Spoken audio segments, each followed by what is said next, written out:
Because I think I did this one other. What's up, fellas? Hey. Hello, sir. What do you need? We're here to report a legal violation.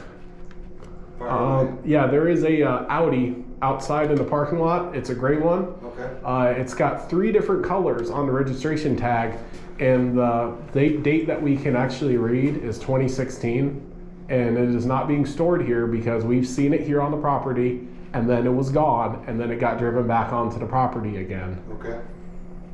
Anything else? Well, I mean, we'd like you to enforce the law for all members of society, not just the ones that you don't like. Thank you, by the way, for being professional and kind. You're welcome. It's really hard to get You're just welcome. any kind of respect from public You're welcome. officials. Yeah, I appreciate you coming out. Yeah, thank you. Absolutely. We will do the best we can.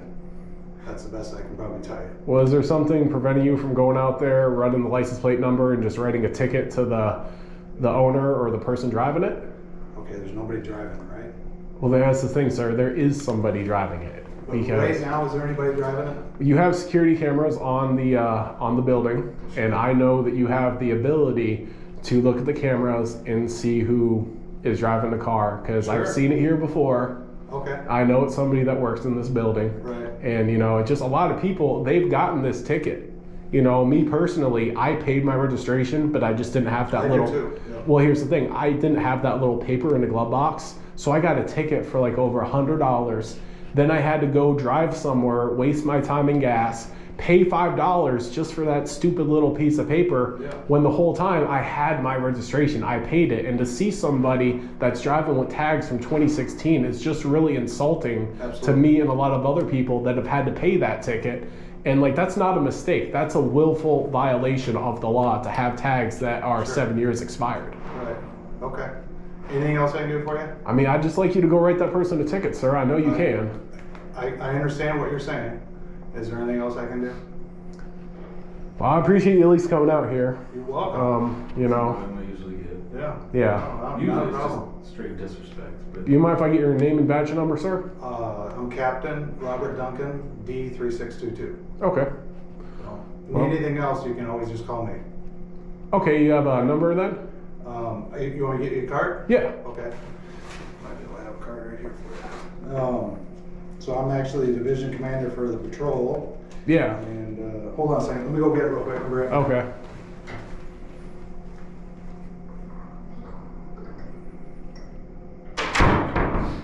Well, Joe Black, in regards to the no license plate, that is actually potentially legal because in Iowa, if somebody buys a vehicle, you could drive with no plates for it's either 30 or 45 days when you first purchase it. So we actually cannot prove that is a violation. right. Could be a violation, but if we can't prove it, we're not gonna.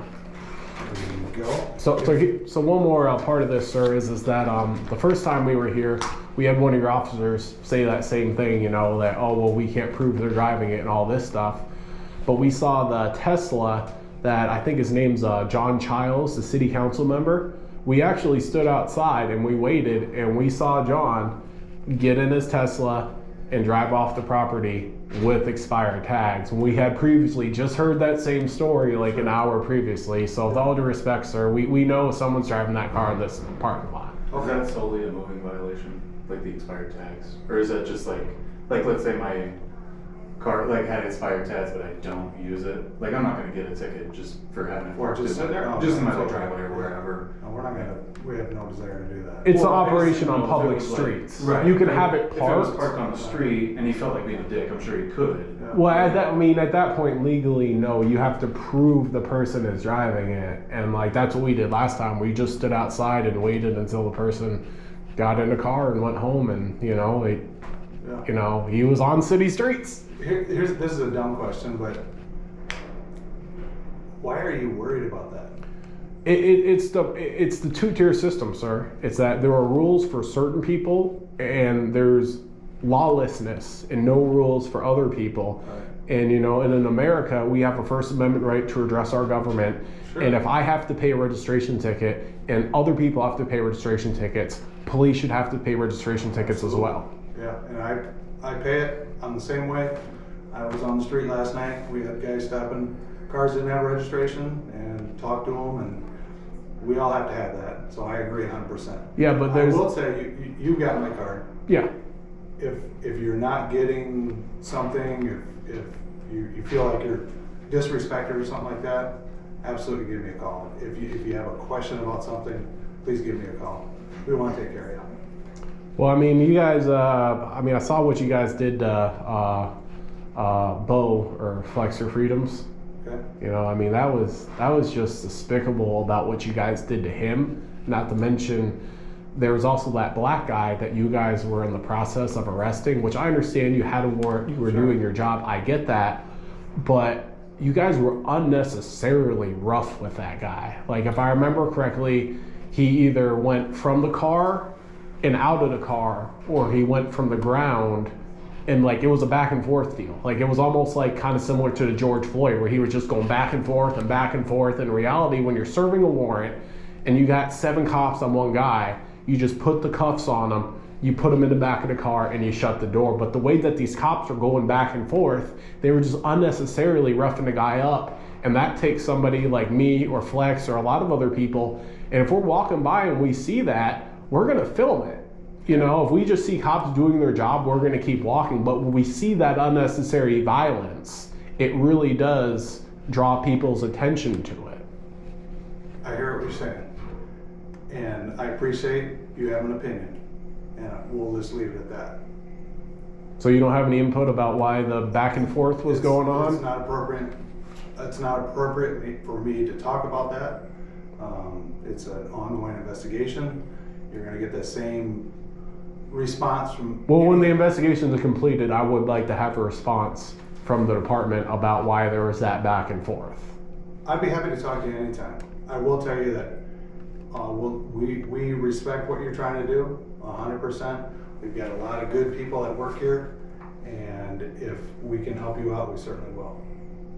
Well, yeah, I mean, at some point, you know, when the investigation is over, I would like to get some answers about why that unnecessary force. I mean, the guy there was even one cop pointing a taser at the guy. You know, it's 6-on-1. You guys got tasers, you got guns, you got bulletproof vests. You know, there's no reason why it can't be a nice, smooth handcuff, back of the squad car, and then you're done. You're doing some good things, right? Am I right? You're doing some good things? Yeah. Hard to say, but hopefully. Have you guys ever thought about like applying in law enforcement if you think we're being? Well, there are some stuff where, like, personally, there's a lot of stuff that you guys have to do, which personally is not your fault and it's not your department's fault. But there are some situations where if I were a cop, I would say no. Like if I was a cop and the commander said, that guy over there with a $5 bag of weed, go arrest him, I would say no, because I'm not going to destroy that man's life. I'm not going to destroy the life of his family, his pets, his friends, over something that grows out of the ground. Okay. And it's not your fault personally. It's no, just, I know. there's a I lot. thought I'd ask. I know you guys are, you know, you want people to uphold the law, right? Yeah. Even cops. And I'm like, what better chance of helping us be better, but working. Well, see, the thing, I would last one day on the job. You know, somebody would tell me to do something and I'd be like, no, that's morally and ethically wrong, and I'm not going to do that. And I just would get fired on day one. So yeah, it wouldn't be a waste of your time and a waste of my time, you know? Yeah, we got a tough job, I understand. I mean, we have a lot of things to worry about and a lot of areas that we need to address. And I get it. I was just curious to see what you thought. And there's also a lot of other, like my very first roommate, his name was Chad, and he got an OWI, and whole time lived with him, chronic drinking problem, driving his car, drinking, he did coke in the bathroom. I mean, he had some serious problems, but when he got an OWI, he didn't go to jail. Well, he went to jail, but he got out right away, but he didn't have to, he just called up his mommy, who was a cop, and the whole thing just disappeared. It's not like the case is dismissed, it's just gone. Yeah. You run a background check on him, he's clean. And you know, it's just when you see that 2-tier system, yeah, that gives us a bad name. And you look at like what he's doing kills people. Mm-hmm. Literally, people literally die. Yeah. And then you look at other people that you know, that they get arrested and their family and their friends and their whole entire social community is all devastated over something like a bag of weed or a probation violation or something else. And it's just, you know, I can't deal with that two-tier system. Well, you know, there's ways to fix that, right?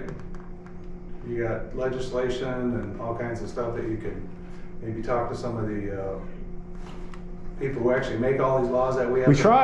We tried talking to Kim Reynolds, tried talking to multiple governors. It's pretty hard getting to talk to her, I assume. Well, we just get ignored. Yeah. You know, we get the runaround and get trespassed a lot too. Yeah. Well, trespassing is a pretty common thing in Lynn County. I suppose. Well, I'm sure you make people uncomfortable with cameras and stuff like that. Well, We're not. No, you're not making me That's uncomfortable. I'm just saying in general, you know. I'm gonna make that you know, clear. It's not our intent. Well, and the reason why, in that we are forced to film, because I've seen times when a cop, you know, says, well, I feel threatened, or you said a certain set of words, and they spin the story to make us into criminals. Right. So we have to film just to prove, you know, that like we never said those words, we never came in here with a gun or a knife, we never did those things. A lot of times when we have body cameras when we're on the street, same thing. I had a question about, so I was reading the Iowa laws about knives, and not concealed, but like saying like just carrying it out of my pocket. If it's over 5 inches, is that against the law? Yeah, I'd have to really. It's not very clear on the, even when you read it, like it's not very plain English, so it's kind of hard to like. There's, you know, obviously there's differences in lengths. Yeah. So I was just wondering about like government buildings, and I know I don't expect you to recite the whole like I wish I Iowa law could. book, like. But I was just wondering, like, let's say I did come in here Sure. with a knife, totally like seen by everybody from all angles, whatever. I was just wondering if that would be a problem, like, because I usually do carry a knife on me, and it's like 11 inches long total. But yeah, that was just tough. Like the literature is not very clear. I wish I could give you the exact. Yeah. wording of it. I mean, even if so you much did, to- I'd be like, so what does that mean? You know, like I don't mean to sound Typically, drunk, I probably do, but yeah, I think most of it's if it's concealed. yeah, that's what I was That's the figuring. problem. Like that makes more sense. But so yeah, that's it. That's all. That was my question. Yeah. We good? Anything else? Well, whenever that investigation's over, it's actually should be over soon, because that investigation happened, if I remember, April of last year. Sometimes they carry on forever. Or sometimes not. You know, like Bo's investigation is already over and he got arrested at the same time. So it's reasonable, you know, that it might also be over. Sure. You know, I mean, you could check up on that and see if it's still an ongoing investigation. Well, so you're just wondering about on the public side of things, like, hey, what's going on with that? You know, you can get on Iowa courts and look if you know the guy's name. And Yeah, see you're what's not. going The on. information I'm looking for isn't going to be on Iowa courts. It's about the back and forth nature of the whole incident.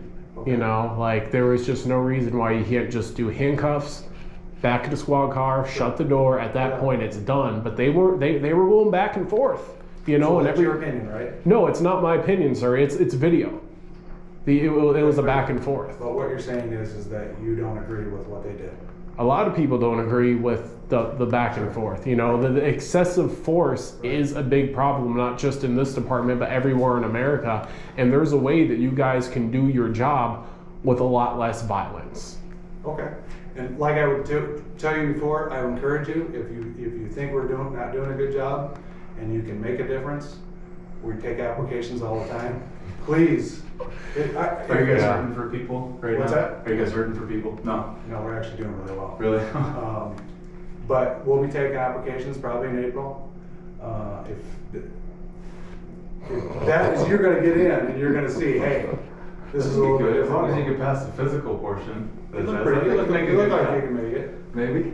Yeah. I would last one day. You guys would say there's some person over there that the department doesn't like, go Sure. do something to Critical them, decision and I'll making just be like, no, I'm not doing that, man, because that's wrong. You know, there's, you know, or like if I saw, for instance, that whole situation with that guy going from the ground to the car and back and forth, I would say something. I would more than likely file a complaint We would against want- my coworkers we and want- say, we hey, want that to happen. And there are some times, like, I don't know if you saw the video, there was a little tiny girl cop, but she came and the guy was just standing, like, talking to the officer, and she came and pushed him to the ground. And it was in New York. And even the cops were like, what's going on? Sure. Like, Yeah. everybody has bad days sometimes, but I think there are some officers that can intervene. And also, kind of a side note for you, I was wondering if you want to answer, what do you think is the biggest threat to public safety in Waterloo? Like, in your opinion? I don't know. There's just so No. many. There's so many different. I just wondered what, like, Areas if of it. crime was prevalent, like, what do you think is the most common? Like just traffic violations. general public probably. safety. Yeah, like or discourse, public discourse, if you want to get real technical about it. But like, what do you think? I think most of the stuff that happens, it's not necessarily random. It's what people put themselves into. They get in the wrong situations and stuff. That's when you see that kind of stuff on TV, where shootings and things like that. A lot of times, it's people actually putting themselves in a bad situation. Yeah. In general, gun violence is prevalent everywhere. So Right.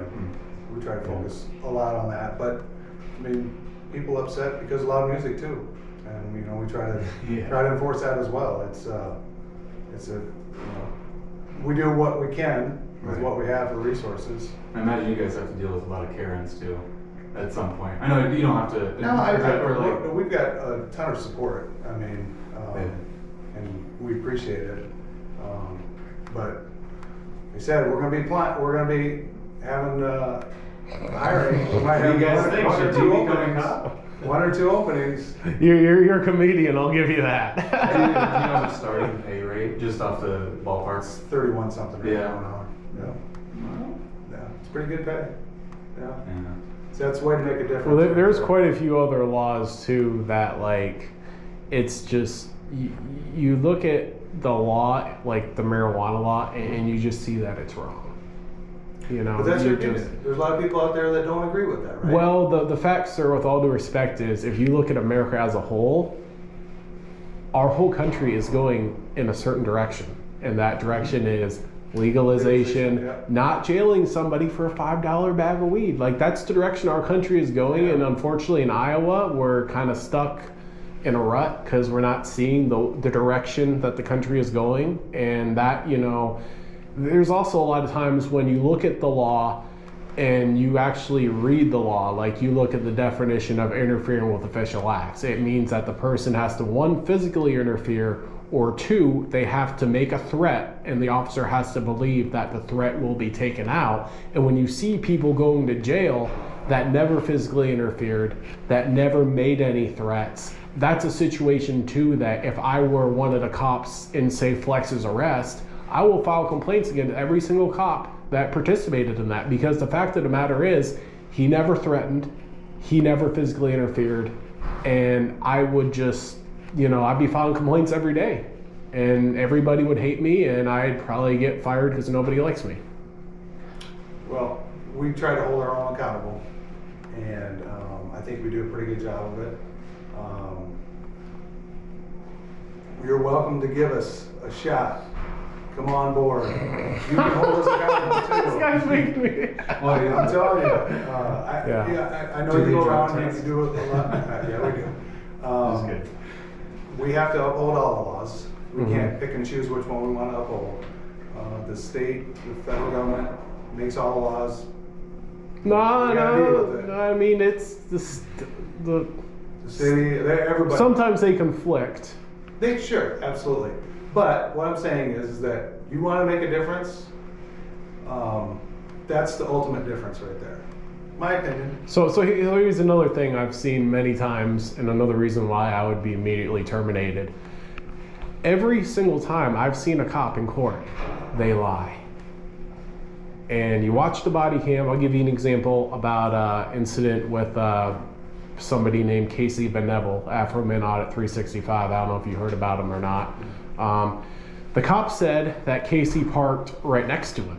But when you watch the body cam, you see there is not one, but two completely empty spots between Casey and the cop. Now, each parking spot is approximately 8 or 9 feet. 2 full parking spots That's pretty far away. And the cop tried saying that Casey parked right next to him. That's a lie. And then the second lie he told is, well, Casey was straddling the line. Once again, you watch the body cam. He was between the lines. And like, you watch the body cam, you look at what the cop says in court, and 100% of the time, 99% of the time, the cop lies. And it's a serious problem, and it's how innocent people have their lives destroyed. And if you're wondering why I'm saying innocent, they arrested him on a bogus charge, but one of the charges that's very clear, very cut, very white and black is they wrote him a ticket for driving without car insurance. But when you watch the officer's body cam, he had the card in his hand. The card was current, the card was legitimate. So just the fact that an officer is gonna do that and then go to court and lie to convict an innocent person, that I want nothing to do with that, and I will never participate in that. Perfect. And we need people like you who are going to come in and tell the truth. Do you guys usually roll in twos? Like when you get a call, is it like, hey, just to make sure? It varies. Yeah. There's no.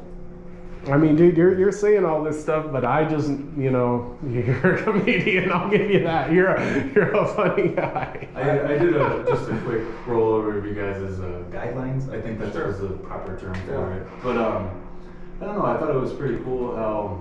Well, also your recruitment video too. Hopefully it was the same Waterloo. Hopefully it was the Waterloo in Iowa. But it was one on our website. Yeah. How long ago did you start? If you don't mind me asking. Me? Yeah. Oh, forever ago. Yeah, forever ago. So like before Jesus, or? Probably not. No. I mean, I could sit and talk to you guys all day long. You got my card, right? Because I can guarantee if I pulled your use of force policy and I watched that whole incident with that black guy going back and forth, I can almost guarantee you that your officers violated that policy, because that policy is not exactly the same from department to department, but it's so similar that there is just no reason for that back and forth. Like it basically says that you need to only use force when you deem to be threatened, and only use a minimum amount of force to get rid of that threat. And in this situation, there is no threat. Like once a guy's in handcuffs and he's face down on the ground and it's 6-on-1, there's no threat. Or once you have him like in the squad car, I'm pretty sure you guys did the in and out of the squad car, I'm almost positive. Once a guy's in the car, he's not a threat. You know, like, and just the fact that he came out of the car, that's unnecessary force. And like, I mean, I could read your policy and, you know, but it's just kind of to the point of common sense where, you know, there's no reason to do that. And those cops need to be disciplined for why they did that to somebody, and also understand that type of behavior is what attracts people. You know, people notice that stuff. Like there was a whole group of like 6 people standing out there. It wasn't just Flex. And the more violent you guys get with people, the more people that are going to watch, and you get a big enough group of people, someone's going to have a camera. And the next thing you know, it's Flex's case all over again. Right. Well, I appreciate your opinion.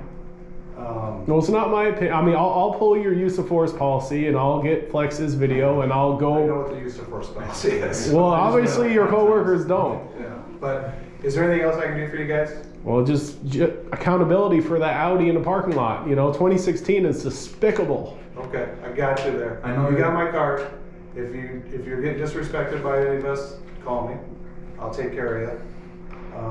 I just don't understand why you can't just walk out there and write a ticket right now. If there's nobody in it, who am I going to write a ticket to? Come on, dude. We've been around with this. I heard that story, and then No, seriously, who am I going to write a ticket to? the person that drove it on the lot. I get what you're saying when you look. I mean, if I have to, I'll stand out there and wait until they leave at the end of the day. I've done it before. Wait for us. We're going to ask for applications, and then you can really help us. So for people that are, because right now he's live and there's quite a few people on there. 63. For someone that is actually considering, what do you think is the hardest part of your job? Say starting, like just getting onto the force. What do you think in the first year would be the biggest? Just learning how to deal with the public. Right. Yeah. And trying to bridge that divide, because it's different cultures. It's very interesting. The folks that we deal with. Yeah. It's typically it's not they're not always the same. So Yeah. it's being able to adjust and take care of people the right way. But you're out on the media all the time and you're doing all kinds of stuff. We need people who are good with people and who can talk to people. So, all right, guys, we're actually getting communicated right now that we need to go to a new location. Did you say it was Captain Duncan? Yep. Yep. Yeah. Devin. Devin, nice to meet you. All right, yeah, nice to meet you. You're a good comedian, sir. You made me laugh today.